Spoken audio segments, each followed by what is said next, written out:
My beloved friends, musta po kayong lahat? Naway na sa mabuti po kayong kalagayan. Pagkapalain po kayo ng Lord, saan man kayo naroon.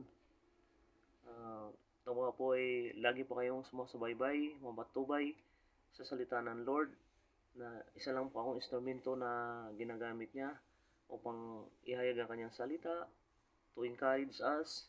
Isa na po ako doon. So bago po man i-share sa inyo, ito na po ay na-meditate ko. So patuloy po kayong sumasabay-bay.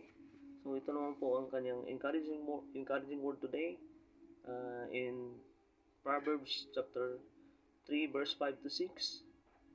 Trust in the Lord with all your heart, and lean not your own understanding. In all your ways acknowledge Him, and He shall direct your paths. Amen.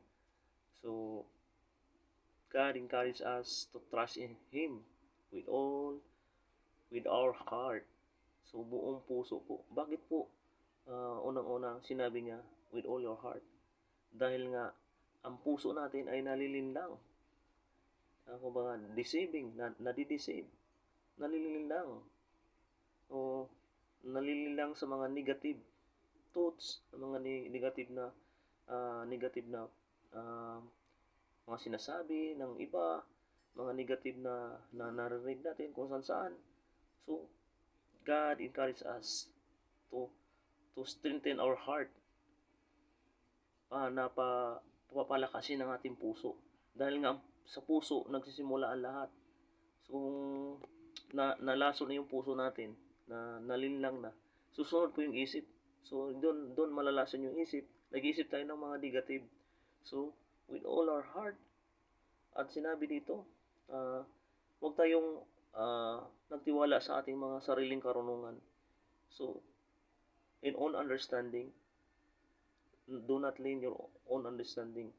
Ang lahat po, sabi dito, in all your ways acknowledge Him, and He shall direct your paths. So, it means totally submit to God, totally surrender to God. Everything, our problems, our trials, our everything, totally give to Him. Ibigay po natin sa Kanya. Wala po tayong dapat iiwan, kundi sa Kanya lamang lahat. Dahil Siya ang nakakalam. Our future is belong to Him. Our family is belongs to Him. Malayo man tayo sa ating family. Ang lahat-lahat. So, ang lahat ng mga problema na dinadanas natin, give to God. Huwag nating sarilinin dahil nga napakabigat. Kaya nga marami na stress, maraming nawala ng pag-asa dahil ayaw pa ibigay kay Lord. From now on, ibigay po natin sa ating Panginoon. Trust in the Lord with all your heart. And huwag tayong magtiwala sa ating sariling karunungan. Ang lahat ng gagawin natin, i-acknowledge siya. At itutuwid po yung tatahakin natin.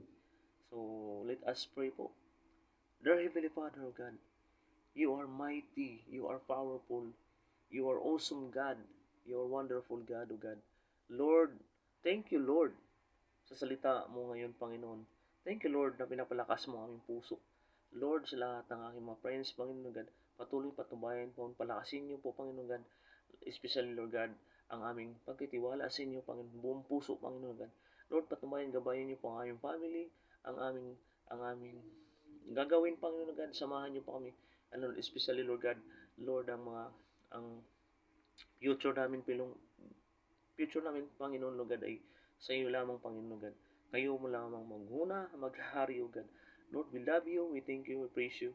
In Jesus' mighty name we pray. Amen and amen. God bless po mga kapatid. Amen po.